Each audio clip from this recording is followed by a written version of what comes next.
ये बंदा Subaru world का सबसे ताकतवर हंटर था, पर एक दिन डंजन रेड के वक्त जब सुबारू अपने टीम मेंबर्स के साथ एक बड़े ड्रैगन से फाइट कर रहा था, तब यही चांस देखकर सुबारू का बेस्ट फ्रेंड काजुकी सुबारू और उसके लॉयल टीम मेंबर्स को खत्म कर देता है और डंजन के बाहर जाके सारी दुनिया को बताता है कि सुबारू और वर्ल्ड की स्ट्रॉन्गेस्ट टीम डंजन में मारी गई।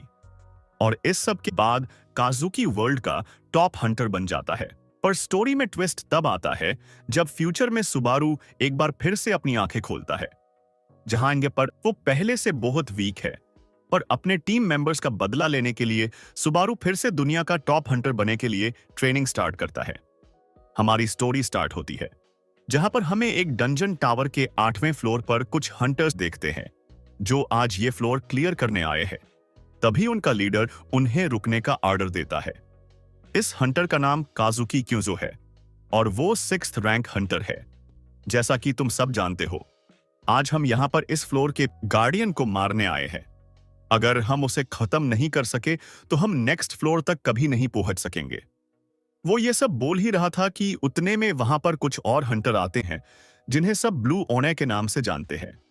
उस टीम का मास्टर सुबारू नारुकामी है जो 1st रैंक हंटर है। उसे देखकर काजुकी बहुत खुश होता है। सुबारू मेरे दोस्त, तुम फाइनली यहां पर आ ही गए। उसकी बात सुनकर सुबारू उसे हाथ मिलाता है। सॉरी, थोड़ी देर हो गई। ये सब छोड़, मैंने सुना आज के रेड में मुरिम अलायंस भी हमारा साथ देने वाली है। इस पर काजुकी उसे बताता है वो सब तो आएंगे ही क्योंकि वर्ल्ड का टॉप हंटर आज इस रेड को लीड करने वाला है। उसकी बात पर सुबारू ज्यादा ध्यान नहीं देता और काजुकी को एक आइटम देता है। ये लो, ये तुम्हारे लिए। सुबारू ने जो आइटम दिया है उसे देखकर काजुकी शॉक हो जाता है क्योंकि वो आइटम लीजेंडरी रैंक का है जो किसी चोट को 50% हिल कर सकता है। उतने में सुबारू फिर से बोलता है, मैं जानता हूं कि इस रेड में तुम्हें कुछ नहीं होगा, पर अगर कुछ होता है तो ये आइटम तुम्हारे काम आएगा। सुबारू की बात सुनकर काजुकी बहुत खुश होता है और आइटम अपने पास रख लेता है। ये सब हो ही रहा था कि तभी उन्हें पीछे से एक मॉन्स्टर की आवाज आती, तो बॉस मॉन्स्टर फाइनली यहां पर आ गया। तभी हमें उन सब के पीछे एक बहुत बड़ा ड्रैगन मॉन्स्टर दिखता है जिसे देखकर बाकी सब डर जाते हैं। उतने में काजुकी जोर से चिल्लाता है, सब हंटर्स खुद को तैयार कर लो, सी ड्रैगन हाइड्रा यहां पर आ गया है। पर वही उस ड्रैगन को देखकर सुबारू को घंटा फर्क नहीं पड़ता। ये मॉन्स्टर इतना बुरा दिखता है कि मैं इसे आज मारे बिना यहां से वापस नहीं जा सकता। तभी वो मॉन्स्टर अपना अटैक चार्ज करता है जिसे देखकर काजुकी और डर जाता है। सब लोग खुद को उसके अटैक से प्रोटेक्ट करो। पर उतने में काजुकी की बात सुनकर सुबारू बोलता है, उसकी कोई जरूरत नहीं है, मैं और मेरी टीम इस सांप को हैंडल कर लेंगे। इतना बोलकर सुबारू उस ड्रैगन पर अटैक करने जाता है और बस अपने वेपन से उस ड्रैगन का अटैक ब्लॉक कर लेता है। इसे उस ड्रैगन को बहुत गुस्सा आता है और वो उन सब पर अटैक करने के लिए ऊपर हवा में जाता है, पर कोई भी उस ड्रैगन पर ध्यान नहीं देता और हर कोई सुबारू की तारीफ करने लगता है। कैप्टन, आपका अटैक सच में बहुत ताकतवर था, अपने उस ड्रैगन के अटैक को कंप्लीटली ब्लॉक कर दिया। तभी सुबारू की और एक टीम मेंबर आके उससे पूछती है, बॉस, अपने कुछ देर पहले काजुकी को क्या दिया? उस लेडी के सवाल पर सुबारू कुछ नहीं बोलता। वो सब तुम्हें बाद में समझ जाएगा, पर इस सब के पहले चलो इस सांप को पहले खत्म करते हैं। उनकी बॉस का ऑर्डर सुनते ही वो सब रेडी हो जाते हैं उस ड्रैगन पर अटैक करने के लिए और बस सुबारू की टीम उस ड्रैगन की तरफ जाने लगती है। बाकी सब दूर से ही उन्हें देखते रहते हैं। उतने में काजुकी बोलता है, देखा, उन सबको ऐसा लगता है जैसे कि कुछ बच्चे पार्क में खेलने जा रहे हैं। तभी सुबारू के टीम से एक हंटर बोलता है, बॉस, मैंने हमारे सोल्जर्स को अपने जैसे कहा था वैसा बता दिया है, तो क्या अब हमारा प्लान स्टार्ट कर सकते हैं? अपने नाइट की बात सुनकर काजुकी भी उन्हें ऑर्डर देता है और फिर सुबारू की टीम की तरफ बढ़ने लगता है। वही दूसरे साइड पर सुबारू की टीम मिलकर उस ड्रैगन से फाइट कर रही थी, जहां पर वो सब मिलकर उस ड्रैगन को आराम से हैंडल कर रहे हैं और उनके अटैक से उस ड्रैगन की हेल्थ धीरे धीरे कम हो रही है। तभी सुबारू की टीम का एक मेंबर उस ड्रैगन के 2 सर काट देता है। वही उन सबको पीछे से एक लड़की अपने मैजिक के साथ सपोर्ट करती है। तुम सब ऐसे ही फाइट करो, मैं तुम्हें हिल करती रहूंगी, उस मॉन्स्टर को रिजनरेट मत करने देना। इतना बोलकर वो लड़की उन सबको बफ देने लगती है। वो ये सब कर ही रही थी कि तभी पीछे से काजुकी आता है। ओए चिनो, तू उन्हें तो सपोर्ट कर रही है, पर यहां पर तुझे कौन सपोर्ट करेगा? इतना बोलते ही काजुकी एक नाइफ से उस लड़की को मार देता है। तुम सब खुद को क्या समझते हो? मुझे तुम सब कभी पसंद नहीं थे। तुम सबको देखकर लगता था तुम सब चूतिया हो जिनके पास पावर होकर भी कोई फायदा नहीं है। इतना बोलकर काजुकी एमसी को आवाज देता है और जैसे ही सुबारू उसके तरफ देखता है तभी काजुकी चिनो को उसके ओर फेंकता है। सुबारू, तुम मेरे तरफ क्यों देख रहे हो? तुम्हें नहीं लगता ऐसे फाइट के बीच में किसी और की तरफ देखना बहुत डेंजरस हो सकता है? तभी हमें दिखता है कि सुबारू, वो ड्रैगन सुबारू के बहुत पास आ गया है। क्यों काजुकी, तुम ऐसा क्यों कर रहे हो? तभी सीन शिफ्ट होता है और हमें टावर के बारे में बताया जाता है, जहां पर टावर में रेड करने वाले हंटर बहुत सारे डिफरेंट डायमेंशन से आते हैं, जैसे कि मुरीम धरती, रुइटेररा, एल्फ्रेडे, लुकान। और इन सब हंटर्स का गोल सेम है, पूरे टावर को क्लियर करना। और इस गोल के लिए वो सब अपने अपने डायमेंशन से टावर के फ्लोर कंप्लीट कर रहे हैं। उतने में सीन फिर से प्रेजेंट पर शिफ्ट होता है, जहां पर एमसी जिस ड्रैगन से फाइट कर रहा था अब वो मर गया है। और वही उस ड्रैगन के पास ही एमसी के टीम मेंबर्स भी मरे पड़े हैं। और तभी हमें सुबारू दिखता है, जो खुद भी बहुत घायल है। मैंने तुम सबसे कहा था ना यहां से चले जाने के लिए, पर तुम सब मेरी बात कभी नहीं सुनते। तुम सब ऐसा कैसे कर सकते हो? मैंने अभी तक तुम्हें मरने का ऑर्डर नहीं दिया है। तुम सब मुझे ऐसे ही नहीं छोड़ के जा सकते। एमसी अपने टीम मेंबर्स को देखकर यह सब बोल ही रहा था कि तभी उसकी सिस्टम विंडो उसे इन्फॉर्म करती है कि अगर उसकी हेल्थ और ड्रॉप हुई तो वो मर जाएगा। उतने में उसके सामने काजुकी और उसके मेंबर्स को देखकर सुबारू बोलता है, काजुकी, तुमने ये सब क्यों किया? मुझे लगा था हम दोनों दोस्त हैं। मुझे जवाब दे, काजुकी, तूने ऐसा क्यों किया? उतने में उसकी बात सुनकर काजुकी उसके पास आता है। तुम्हें पता है सुबारू, इस सब को 10 साल हो गए। 10 साल से मैं तुम्हें हराना चाहता था, पर तुम्हें तो पता ही है कि मैं तुम्हें कभी नहीं हरा सकता, और इसीलिए मुझे यह सब करना पड़ा। अगर मैं ऐसा नहीं करता तो मैं कभी तुमसे आगे नहीं बढ़ पाता। तुम सोच भी नहीं सकते कि मुझे तुमसे कितनी जलन होती थी। हर किसको लगता था कि तुम मुझसे बेटर हो, पर आज से कोई ऐसा नहीं बोल सकेगा, और तुम्हारी लेगेसी आज तुम्हारे साथ ही खत्म हो जाएगी। अरे मैं तो भूल गया। तुम्हारे इस आइटम के लिए शुक्रिया। मैं प्रॉमिस करता हूं मैं इसे अच्छे से यूज करूंगा। और एक बात, अपने डेथ का इतना भी बुरा मत मानो, क्यों कि वैसे भी हिस्ट्री तुम्हें एक हीरो के जैसे ही याद रखेगी। उसकी बात सुनकर सुबारू हंसने लगता है। आखिर तक तुम मुझे हरा नहीं सके, और अब तुम खुद को समझने के लिए कुछ भी बोले जा रहे हो। इतना बोलकर एमसी अपने जगह से उठने लगता है। वैसे भी मैं मरने वाला हूं, पर मैं ऐसे भी बिना कुछ किए नहीं मर सकता।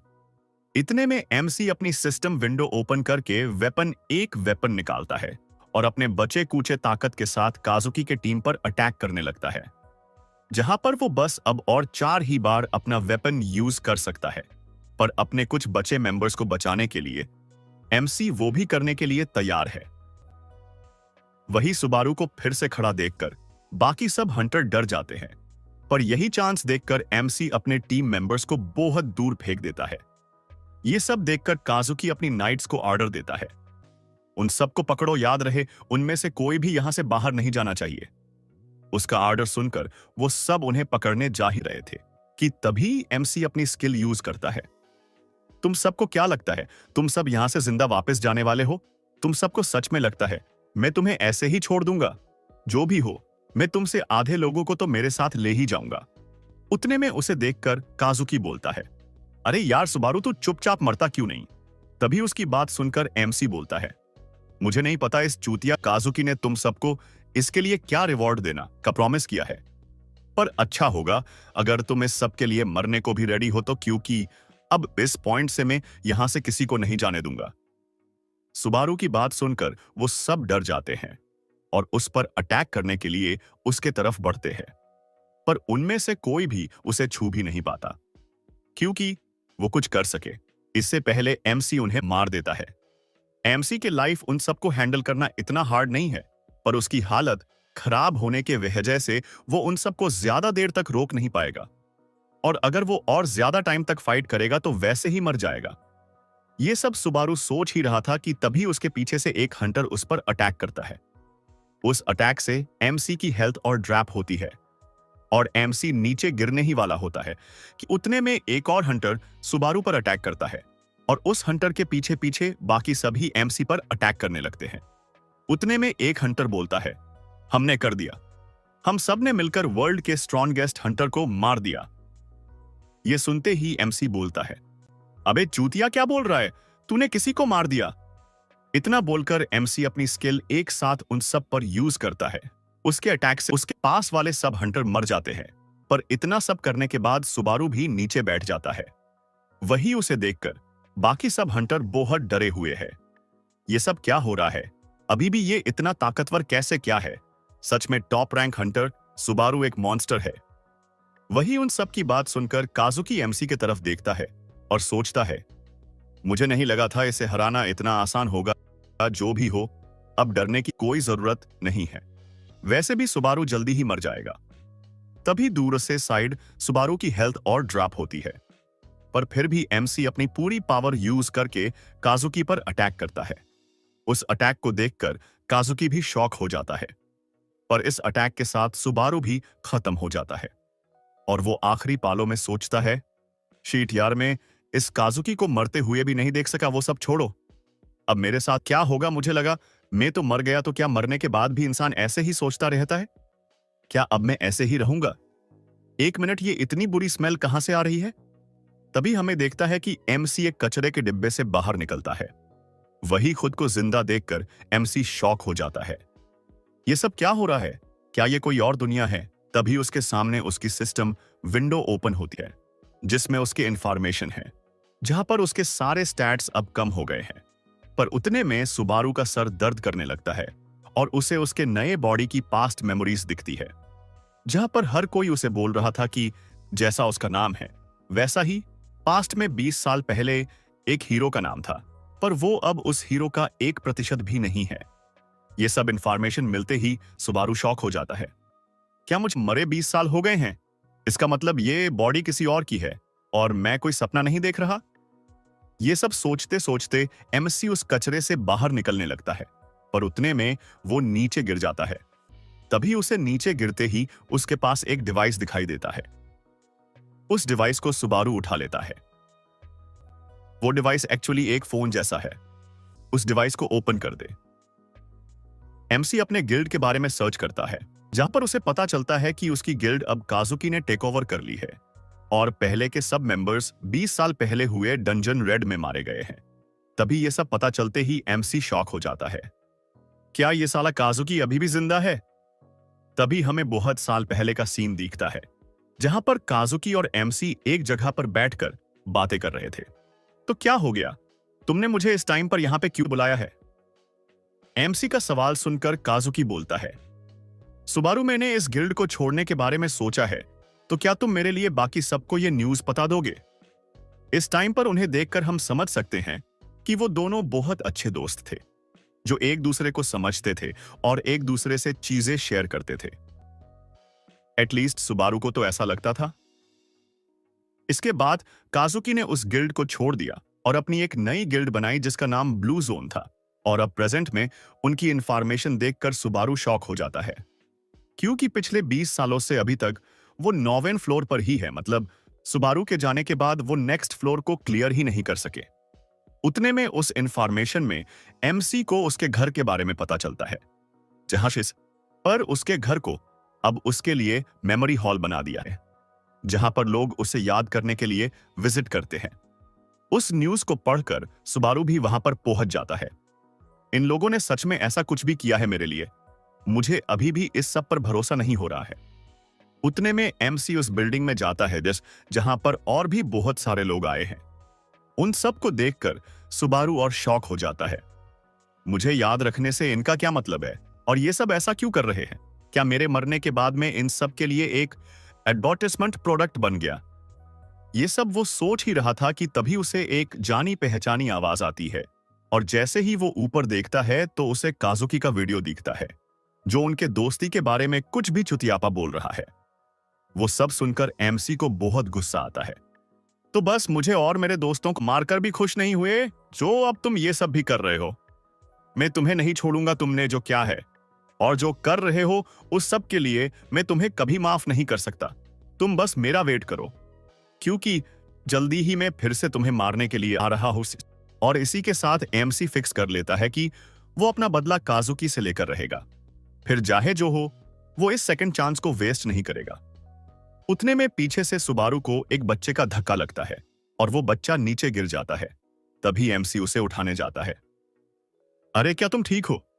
सुबारू उसे ये सब पूछ ही रहा था कि तभी उस बच्चे का फेस देखकर वो शॉक हो जाता है, क्योंकि उस बच्चे के फेस पर वही मास्क था वो सुबारू अपने लास्ट लाइफ में पहना करता था।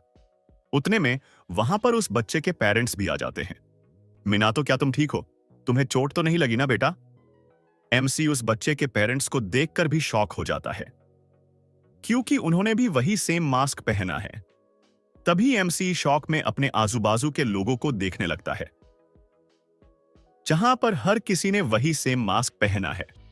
उन सबको ऐसा देखकर सुबारू को काजुकी की बात याद आती है कि उसने कहा था कि हिस्ट्री कभी उसे नहीं भूलेगी, और काजुकी का मतलब उस टाइम इस सब से था।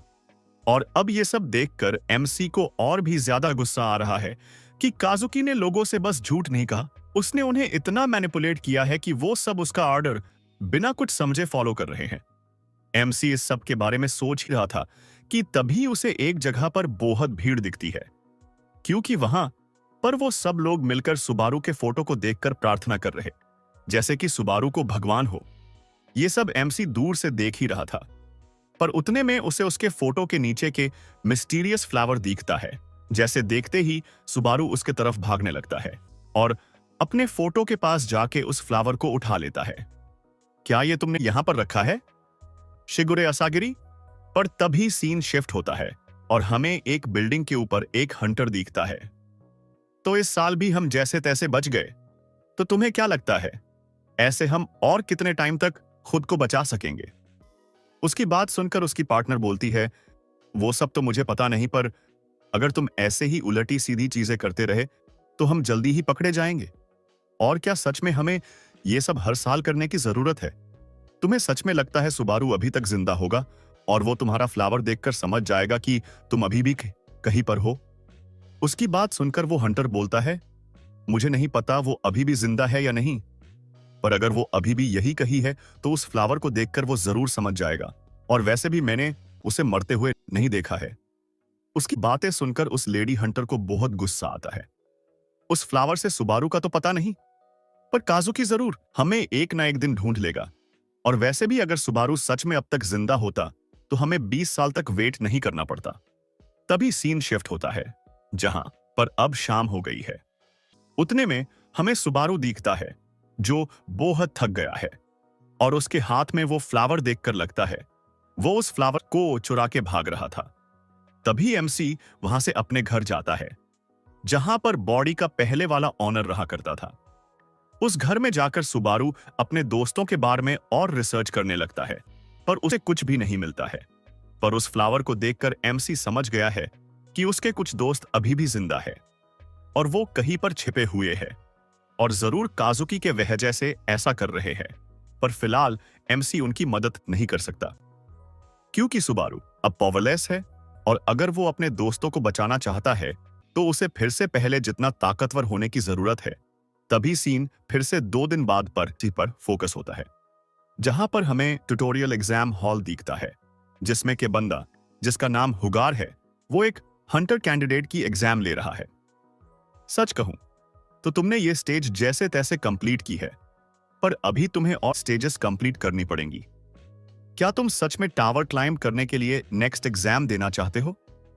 वो कैंडिडेट हुगार की बात सुनकर शॉक हो जाता है। क्या ये फाइनल टेस्ट नहीं थी? अबे यार, मैं 3 से ज्यादा मॉन्स्टर अकेले ही हैंडल नहीं कर सकता। उसकी बात सुनकर हुगार को बहुत गुस्सा आता और वो उस कैंडिडेट को वही के वही आउट कर देता है। आजकल कोई अच्छा कैंडिडेट आ ही नहीं रहा है। ये सब क्या हो रहा है इन यंग बच्चों के साथ? क्या इस जनरेशन के सब लोग इतने वीक है? वैसे कुछ दिन पहले रेनहर्ड का बेटा आया था, पर वो भी जैसे तैसे इस एग्जाम को कंप्लीट कर सका। क्या इस बार भी कोई सुबारू जैसा हंटर नहीं होगा? क्या सच में हमारे धरती पर कोई नहीं है जो सुबारू जितना ताकतवर होगा? वो ये सब सोच ही रहा था कि तभी वहां पर एग्जाम देने के लिए एमसी आता है। उसका नाम देखकर हुगार शॉक हो जाता है। बच्चे, इस नाम का मतलब जानते हो ना? क्या तुम्हारे पेरेंट्स ने सच में तुम्हें यह नाम दिया है? देखते हैं तुम इस नाम के काबिल हो भी या नहीं, या फिर तुम भी बाकी बच्चों जैसे हो। इतना बोलकर हुगार एमसी की टेस्ट स्टार्ट करता है, जहां पर सुबारू के सामने 2 गॉब्लिन आ जाते हैं। उतने में हुगार एमसी को टेस्ट के बारे में एक्सप्लेन कर ही रहा होता है, पर सुबारू उसकी बात कंप्लीट होने से पहले ही कुछ ही टाइम में उन 2 गॉब्लिन्स को मार देता है। उसकी स्पीड और पावर देखकर हुगार शॉक हो जाता है। वही दूसरे साइड एमसी सोचता है, अच्छा हुआ मैंने पहले ही इस बॉडी की लिमिट और एबिलिटीज को चेक कर लिया है। चलो फिर अब इस टेस्ट को खत्म करके टावर क्लाइंब करते हैं। तभी सीन थोड़ा टाइम आगे शिफ्ट होता है, जहां पर हुगार का फेस देखकर हम समझ सकते हैं कि उसे उसके आंखों पर भरोसा ही नहीं होगा रहा है, क्योंकि उसके सामने बहुत सारे गॉब्लिन्स मरे पड़े हैं और सुबारू कुछ और गॉब्लिन्स को लगातार मारे जा रहा है। ये सब क्या हो रहा है? क्या ये बच्चा सच इन सबको मॉन्स्टर्स को मार रहा है? इस बच्चे की अटैक स्टाइल को तो मैं भी परफॉर्म नहीं कर सकता। ऐसा लगा रहा है कि मैं सुबारू नारुकामी को ही देख रहा हूं। हुगर ये सब सोच ही रहा था कि तभी एमसी एक और गॉब्लिन को मारता है और उस गॉब्लिन के मरते ही उसे नोटिफिकेशन आती है कि उसने अब 49 गॉब्लिन्स को मार दिया है। और क्या अब वो आगे बॉस मॉन्स्टर से फाइट करना चाहता है? इस पर एमसी बिना कुछ सोचे बॉस मॉन्स्टर से फाइट करने के लिए यस कर देता है। उसके फाइट एक्सेप्ट करते ही फ्लोर टूटने लगता है। यह सब देखकर हुगर शॉक हो जाता है। अबे पागल बच्चे, तू ये क्या कर रहा है? तू बस ऐसे ही तुझे सुबारू बोल रहा था अभी ये फाइट बंद कर दे, नहीं तो तू यही मर जाएगा। तू अभी बॉस मॉन्स्टर को हैंडल नहीं कर सकता। उतने में हमें एमसी दिखता है, जिसके सामने बहुत बड़ा मॉन्स्टर है। उतने में गॉब्लिन किंग एमसी के तरफ देखकर गुस्से में चिल्लाने लगता है। हुगर सुबारू को रोकने की पूरी कोशिश करता है, पर सुबारू उस पर ध्यान ही नहीं देता और ऊपर से अपने तलवार भी नीचे गिरा देता है। ये सब देखकर हुगर और भी ज्यादा टेंशन में आ जाता है। ये बच्चा क्या कर रहा है? क्या ये पागल हो गया है? तभी बॉस मॉन्स्टर पूरे गुस्से में सुबारू की तरफ बढ़ता है, पर अचानक से गॉब्लिन किंग के एक पैर में एक नीडल घुस जाता है। पहले तो गॉब्लिन किंग को कुछ समझ नहीं आता, पर उतने में वो एमसी की तरफ देखता है, जो कुछ पॉइजन नीडल हाथ में पकड़ हंसने लगता है। ओए चूतिया गॉब्लिन किंग, चल देखते हैं, पहले तू मुझे खत्म करता है या फिर मैं तुझे। इतना बोलते ही सुबारू अपने पूरे ताकत के साथ वो नीडल गॉब्लिन किंग की तरफ फेंकता है। वो नीडल जाकर सीधा गॉब्लिन किंग के आंखों पर लगती है। इसे गॉब्लिन किंग दर्द के मारे चिल्लाने लगता है और गुस्से में यहां वहां अटैक करने लगता है, पर सुबारू उसके सारे अटैक आराम से डोज कर लेता है और गॉब्लिन किंग की तरफ देखकर सोचता है, अच्छा हुआ मैंने मेरे लास्ट लाइफ में इन नीडल को फेंकना ना सीख लिया था। अगर लीना मुझे उस दिन ये सब नहीं सिखाती तो शायद आज मुझे इस मॉन्स्टर को हैंडल करने में दिक्कत हो सकती थी। तभी प्रेजेंट में एमसी गॉब्लिन किंग की पूरी बॉडी उन पॉइजन नीडल्स से भर देता है। एमसी के अटैक से बॉस मॉन्स्टर बहुत ही ज्यादा कमजोर हो जाता है। तभी सुबारू उस मॉन्स्टर की तरफ एकदम सीरियसली देखता है। वही दूसरे साइड ये पूरी फाइट देखकर हुगर बहुत ज्यादा शॉक हो जाता है। उसे कभी नहीं लगा था कि अभी के जनरेशन में भी कोई इंसान सुबारू की तरह हो सकता है, और एमसी के मूव्स देखकर लग रहा है कि जैसे वो फर्स्ट फाइट से ही इस सब की प्लानिंग कर रहा था। हुगेर एमसी के स्किल्स देखकर इतना इंप्रेस हो गया है कि उसे सुबारू किसी जीनियस लग रहा है, जो बस 100 साल में एक बार पैदा होता है। तभी अरीना में गॉब्लिन किंग अपनी आखिर सांस लेता है और फिर एकदम से नीचे गिर जाता है। उतने में सुबारू बॉस मॉन्स्टर को खत्म करने के लिए उसकी तलवार फिर से उठा लेता है और एक लास्ट ब्लो से बॉस मॉन्स्टर को खत्म कर देता है। उस मॉन्स्टर को खत्म करते ही उसे सिस्टम नोटिफिकेशन मिलती है। अपने बॉस मॉन्स्टर को खत्म कर के फर्स्ट टाइम ट्यूटोरियल के 50 स्टेप्स कंप्लीट कर लिए हैं। सिस्टम आपके पॉइंट्स कैलकुलेट कर रहा है। आपके टोटल पॉइंट्स 2425 होते हैं। इतने सारे पॉइंट्स देखकर सुबारू शॉक हो जाता है, पर उतने में सिस्टम उसके लाइफ ऑनलाइन शॉप ओपन करता है, जहां पर डिफरेंट आइटम्स होते हैं। उस ऑनलाइन शॉप और वहां के आइटम्स देखकर सुबारू शॉक हो जाता है और साथ ही में वो बहुत ज्यादा कंफ्यूज भी हो जाता है। उसे समझ ही नहीं आता कि उसे कौन से आइटम चॉइस करने चाहिए। पर उतने में उसे एक होली ब्लेड, मिरांडा और डीमन ब्लेड दिखती है। उन दोनों ऑप्शंस को देखकर सुबारू और भी ज्यादा कंफ्यूज हो जाता है। उसे वो दोनों ब्लेड अच्छी लगती है, पर वो अपने स्टार्टिंग के पॉइंट्स ऐसे ही किसी भी आइटम पर वेस्ट नहीं करना चाहता। उतने में सुबारू के सामने एक स्किल आती है जिसे देखकर वो शॉक हो जाता है और बिना किसी देरी के उस स्किल को सिलेक्ट कर लेता है। उस स्किल का नाम वेज ऑन ऑफ ग्रीड है और वो 1400 पॉइंट की है। उस स्किल के साथ साथ सुबारू एक डीमन सोर्ड परचेज करता है। उस स्किल के साथ वो ब्लेड बहुत अच्छे से कंबाइन हो जाती है। उतने में एमसी के पीछे से हुगेर आता है। तो तुमने डीमन ब्लेड और ग्रीड स्किल परचेज की है। बच्चे, तू बस फाइट करने में अच्छे नहीं हो, तुम आइटम और स्किल भी अच्छी सिलेक्ट कर लेते हो। पर एक बात बताना, तुमने वही स्किल क्यों परचेज की? हुगेर की बात सुनकर एमसी उसके तरफ गुस्से में देखता है। क्या तुम सच में चाहते हो कि अब मैं तुम्हें यह सब भी एक्सप्लेन करूं? सुबारू की बात सुनकर हुगेर को बहुत ज्यादा गुस्सा आता है। बच्चे, क्या इसका मतलब यह है कि तुम मुझे बताना नहीं चाहते कि तुमने वो स्किल क्यों परचेज की? हुगेर का ऑरा देखकर एमसी शॉक हो जाता है, पर एमसी कुछ बोलता ही है। इससे पहले ही हुगेर बोलता है, जाने दो, मैं समझ सकता हूं कि तुम एग्जाम के बाद बहुत थक गए होगे, तो मुझे कुछ भी बताने की जरूरत नहीं है। पर तभी हुगेर की तरफ देखकर सुबारू को याद आता है कि हुगेर वही बच्चा है जो पास्ट में उसका बहुत बड़ा फैन था और अब प्रेजेंट में हुगेर को देखकर एमसी स्माइल करने लगता है। हुगेर, मेरा एक काम करना, मेरे एग्जाम रिजल्ट पब्लिक करने की कोई जरूरत नहीं है। एमसी की बात हुगेर मान लेता है। ठीक है, जैसा तुम चाहो बच्चे। तो अब तुमने आगे क्या करने के बारे में सोचा है? क्या तुम कोई गिल्ड ज्वाइन करने वाले हो? सुबारू हुगेर की बात सुन ही रहा था कि उतने में उसके सामने एक सिस्टम विंडो ओपन होती है। क्या अब सेकंड फ्लोर पर जाना चाहते हो? सुबारू वो मैसेज पढ़ते यस क्लिक करके सेकंड फ्लोर पर चला जाता है। वो जाते जाते हुगेर को बाय भी नहीं बोलता। वही दूसरे साइड एमसी टावर के बिगिनर सिटी में पहुंच जाता है। एक बार फिर से उस सिटी को देखकर सुबारू को उसकी पास्ट लाइफ याद आती है, पर इस बार वो तय करता है कि वो सारी चीजें अच्छे से हैंडल करेगा। सुबारू को अभी भी लगता है कि उसके टीम मेंबर्स जरूर कहीं पर अभी भी उसका इंतजार कर रहे होंगे। तभी कुछ देर बाद सुबारू एक प्राइवेट ट्रेनिंग रूम सेंटर की तरफ जाता है। वहां का मैनेजर उसे देखकर पूछता है, ओए बच्चे, तुम कौन से फ्लोर से आए हो? मैं अभी जस्ट टावर में एंटर हुआ हूं। इसका मतलब तुम नए प्लेयर हो? तो एक काम करो, फर्स्ट ट्रेनिंग रूम ज्वाइन करो, तुम्हारे लेवल के लिए यही ठीक होगा। मैनेजर की बात सुनकर सुबारू बोलता है, सॉरी, पर main fifth training room try करना चाहता हूं। बच्चे, मेरी बात मानो, फिफ्थ रूम तुम्हारे लिए बहुत डेंजरस हो सकता है। तुम फर्स्ट रूम ज्वाइन करो, वो तुम्हारे लेवल के लिए परफेक्ट है। सुबारू मैनेजर की एक भी नहीं सुनता और कुछ पैसे देखकर फिफ्थ रूम की तरफ जाते जाते सोचता है। इस ट्रेनिंग सेंटर में जैसे जैसे रूम का नंबर बढ़ने लगता है, वैसे वैसे ट्रेनिंग हार्ड होने लगती है। 1 से 4 वाले रूम किसी नए प्लेयर के लिए बिल्कुल सही है, पर मेरे जैसे के लिए फिफ्थ से स्टार्ट करना ही सही रहेगा। तभी फिफ्थ रूम में जाकर सुबारू अपनी डीमन ब्लेड ओपन करता है। उस तलवार को ओपन करते ही वो तलवार एमसी का माना सोखने लगती है और धीरे धीरे सुबारू की हेल्थ ड्रॉप होने लगती है। पर उतने में सुबारू जैसे तैसे उस तलवार को कंट्रोल करने की कोशिश करता है, पर कुछ देर बाद एमसी बहुत थक जाता है और उस तलवार को नीचे रख देता है। उतने में उसे सिस्टम मैसेज आता है, तुम्हारी ग्रीड स्किल की लेवल बढ़ गई है और अब तुम डिमोनिक एनर्जी को कंट्रोल कर सकते हो। उस मैसेज को पढ़कर सुबारू एक बार फिर से अपनी तलवार उठा लेता है और हल्के से स्माइल करने लगता है।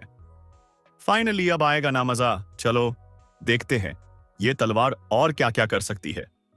इतना बोलकर सुबारू अपनी ट्रेनिंग स्टार्ट करता है। उतने में सीन कुछ टाइम बाद पर फोकस होता है, जहां पर मैनेजर आराम से सो रहा होता है। पर उतने में उसके सामने से कोई इंसान गुजरता है तो उसकी नींद खुल जाती है। ये क्या हो रहा है? ये तो वही बच्चा है जो फिफ्थ रूम में गया था। मैंने उसे समझाया था कि उस रूम के लिए अभी उसकी लेवल बहुत कम है, पर खैर आजकल कहां कोई मेरी बात सुनता है। उतने में मैनेजर 5th रूम चेक करने जाता है, पर जैसे ही वो उस रूम का दरवाजा ओपन करता है तो वो शॉक हो जाता है। उस रूम की हालत इतनी खराब होती है कि ऐसा लगता है जैसे कि वहां पर कोई बड़ी लड़ाई हुई है। तभी सीन फिर से नेक्स्ट दिन पर शिफ्ट होता है, जहां पर सुबारू अपने नींद से उठता है और फिर कुछ देर बाद ब्रेकफास्ट करने के लिए एक होटल में जाता है। वहां पर जाकर एमसी अपने स्टैट्स चेक करता है। इतने स्टैट्स के साथ तो मैं कोई भी मैजिक सोर्ड आराम से चला सकता था, पर यह डिमोनिक सोर्ड चलाने के लिए मुझे और कितना पावरफुल होना पड़ेगा। खैर, जो भी हो, मेरी greed skill demonic sword use करने के लिए एकदम परफेक्ट है और मेन फ्यूचर में इसे मेरे लाइटिंग स्किल के साथ भी इस्तेमाल कर सकता हूं। पर फिलहाल के लिए मेरी प्रॉब्लम ये स्टैट्स और मेरी लेवल है, और ऊपर से मेरे पास तो पैसे भी बहुत कम है। एमसी इस सब के बारे में सोच ही रहा था कि उतने में उसके सामने एक प्लेयर उसकी स्ट्रीम स्टार्ट करता है और स्ट्रीम में कुछ उलटे सीधे काम करते ही उस बंदे को बहुत सारे पैसे मिलते हैं। उस बंदे की हरकतें देखकर सुबारू शॉक हो जाता है। उसे समझता ही नहीं कि वो प्लेयर ऐसा कुछ क्यों कर रहा है। पर तभी सुबारू को सिस्टम नोटिफिकेशन आती है, जिसमें स्ट्रीम के बारे में इंफॉर्मेशन होती है। उस नोटिफिकेशन को पढ़कर सुबारू समझ जाता है कि वो बंदा उसकी स्ट्रीम चला रहा है। एमसी इस सब के बारे में और पढ़ ही रहा था कि उतने में पीछे से एक लड़का उसे आवाज देता है, ओए सुबारू, तू यहां पर क्या कर रहा है? उस लड़के की तरफ देखती है। सुबारू टेंशन में आ जाता है। ये सब क्या हो रहा है? मेरी बॉडी इस लड़के को देखकर ऐसा क्यों रिएक्ट कर रही है? लगता है इस बच्चे के साथ मेरे रिलेशंस कुछ अच्छे नहीं हैं। तभी वो बच्चा सुबारू के और पास आता है। ओए सुबारू, तुझे सुनाई नहीं देता? तेरा दोस्त तुझे आवाज दे रहा है और तू है कि मुझे इग्नोर कर रहा है? उतने में सुबारू बोलता है, मैं अभी जस्ट टावर में एंटर हुआ हूं। सुबारू की बात सुनकर वो लड़का सुबारू के ही पास बैठ जाता है। मुझे नहीं लगा था कि कभी तुम्हारे जैसा कमजोर इंसान भी टावर ट्यूटोरियल कंप्लीट कर सकता है। मुझे लगा तुम तो गॉब्लिन्स को देखते ही भाग जाओगे। उस लड़के की बात सुनते ही एमसी बहुत ज्यादा गुस्सा हो जाता है। उतने में उसे उस बॉडी के पुराने ऑनर की मेमोरीज दिखती है, जिनमें वो सामने वाला लड़का उसे बहुत ज्यादा परेशान कर रहा होता है और वो सुबारू को बहुत बुरे तरीके से मारता भी है और फिर सुबारू को उस डस्टबिन में फेंक देता है। और अब प्रेजेंट में बॉडी के ओनर की मेमोरीज देखकर एमसी समझ जाता है कि उस बंदे का नाम इसाक है और क्यों उसकी बॉडी उसे देखकर ऐसे बिहेव कर रही थी। उतने में वो लड़का बोलता है, तुम्हें पता है मैंने उस एग्जाम के 20 स्टेप कंप्लीट किए थे। मेरी ताकत देखकर वो हुगेर तो शॉक हो गया था। उसे तो भरोसा ही नहीं हो रहा था कि कोई इतना भी ताकतवर हो सकता है। इसाक की बातों पर एमसी इतना ध्यान नहीं देता और अपनी ड्रिंक पीने लगता है। पर तभी इसाक सुबारू की तरफ गुस्से देखता है। ओए सुबारू, तुझे दिख नहीं रहा है मैं यहां पर कुछ बोल रहा हूं? क्या तुझे अभी भी कुछ समझ नहीं रहा है? क्या तू पागल हो गया है या भूल गया कि मैंने तेरी क्या हालत की थी? इसाक की बात सुनकर सुबारू अपने जगह से उठकर जाने लगता है। सॉरी, पर मेरे पास इस सब के लिए टाइम नहीं है। तुम कहीं और जाकर अपनी कहानी सुना सकते हो। इतना बोलकर सुबारू जा ही रहा होता है कि उतने में इसाक पीछे से उसका हाथ पकड़ लेता है। अबे साले, तुझे सच में लगता है तू ऐसा ही यहां से जा सकता है? तुझे सच में देखना है कि मैं तेरे साथ क्या कर सकता हूं? लगता है कुछ गॉब्लिन्स को मारकर तू खुद को बहुत ज्यादा ताकतवर समझने लगा है। इस बार इसाक की बात सुनकर सुबारू भी चुप नहीं बैठता। ओए बच्चे, मुझे जाने दे, वरना तेरे लिए कुछ भी अच्छा नहीं होगा। आज के लिए इतना ही, मिलते हैं नेक्स्ट पार्ट में। अगर आपको वीडियो पसंद आई हो तो प्लीज नेक्स्ट पार्ट के लिए कमेंट करना और अगर सब्सक्राइब नहीं किया है तो कर लो। बाय बाय दोस्तों।